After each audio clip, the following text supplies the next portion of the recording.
गांव के पास एक घना जंगल था, जहां शाम होते ही सन्नाटा छा जाता था। बुजुर्गों का कहना था कि उस जंगल में एक चुड़ैल रहती थी, जो रात के अंधेरे में निकलती थी और अकेले यात्रियों को अपना शिकार बनाती थी। यह कहानी रमेश नाम के एक युवक की है, जो शहर से अपने गांव लौट रहा था। उसे देर हो गई थी और आखिरी बस छूट चुकी थी। गांव तक पहुंचने के लिए उसे जंगल के रास्ते से जाना था, जिसे लोग चुड़ैल वाला रास्ता कहते थे। लेकिन रमेश को इन बातों पर विश्वास नहीं था। वह बेखौफ जंगल की पगडंडी पर बढ़ता गया। जंगल घना और डरावना था।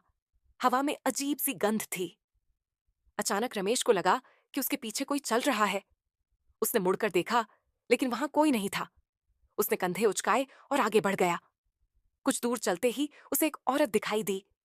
वह सफेद साड़ी में खड़ी थी। उसके बाल लंबे और बिखरे हुए थे। उसका चेहरा अधेरा था और वह बिना पलक झपकाए रमेश को घूरे जा रही थी। रमेश को अजीब लगा, लेकिन उसने हिम्मत जुटाकर पूछा, आप कौन हैं? इतनी रात को यहां क्या कर रही हैं? औरत मुस्कुराई, लेकिन उसकी मुस्कान अजीब थी, ठंडी और डरावनी। उसने धीमे स्वर में कहा, मैं भी गांव ही जा रही हूं। क्या तुम मुझे अपने साथ ले चलोगे? रमेश को कुछ अजीब तो लगा, लेकिन उसने सोचा कि शायद यह कोई गांव की ही औरत होगी। उसने सिर हिलाया और कहा, ठीक है, चलो। जैसे ही वे दोनों साथ चले, रमेश को महसूस हुआ कि औरत के कदमों की आवाज नहीं आ रही थी। उसके पैर जमीन से थोड़े ऊपर थे। उसे ठंडी हवा महसूस होने लगी। तभी औरत ने पूछा, तुम्हें डर नहीं लग रहा? रमेश ने जबरन हंसते हुए कहा, नहीं, मैं इन भूत प्रेत की कहानियों पर विश्वास नहीं करता। औरत हंसी।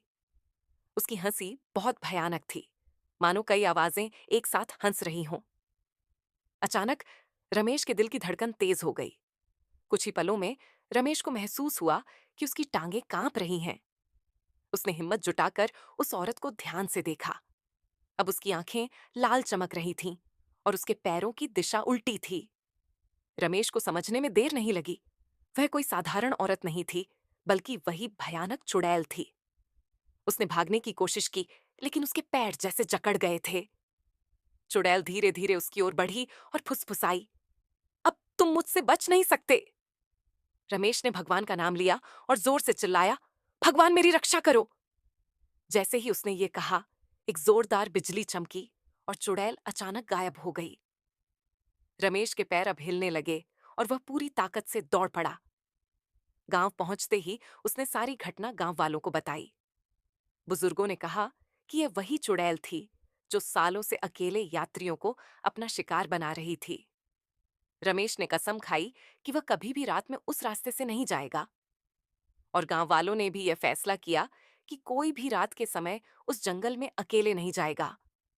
लेकिन कहते हैं कि आज भी अगर कोई रात में उस जंगल से गुजरता है, तो सफेद साड़ी में एक औरत दिखती है, जो धीरे धीरे मुस्कुराती है और फिर गायब हो जाती है।